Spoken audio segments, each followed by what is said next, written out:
Вице-премиерката Мила Царовска со неодреден одговор дали СДСМ ќе го оствари ветувањето за минимална плата од 16.000 денари.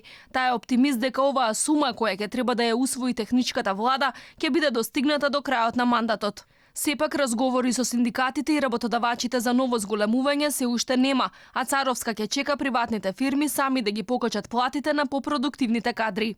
Она кој што значи целосен мандат од 4 години, јас сум сигурна дека ќе постигнеме 16.000 денари. Сега ја следиме имплементацијата на 14.500, но чекајте да видиме што ќе ни се случи со просечната плата, со искористувањето на мерката субвенционирање на растот на придонеси на платите. Од владата се пофалија дека годинава ќе се одвојат рекордно најмногу средства за обуки и вработувања. Сепак признаа дека не постои механизам да се спречат младите потоа да заминат на работа во странство.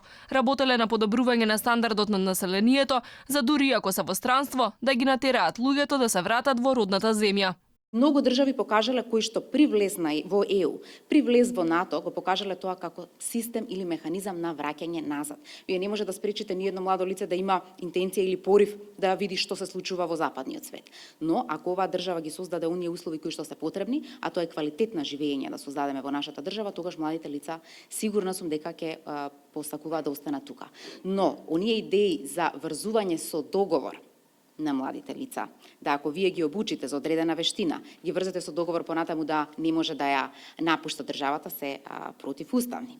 На барањето на бизнисмените за увоз на работници во услови на висока невработеност од 17%, вице-премиерката вели се уште се правеле анализи за да се види какви профили на кадри му се неопходни на стопанството. Сепак приоритет ќе било вработувањето на домашното население, а дури потоа ќе се размислувало за олеснување на условите за ангажирање странци.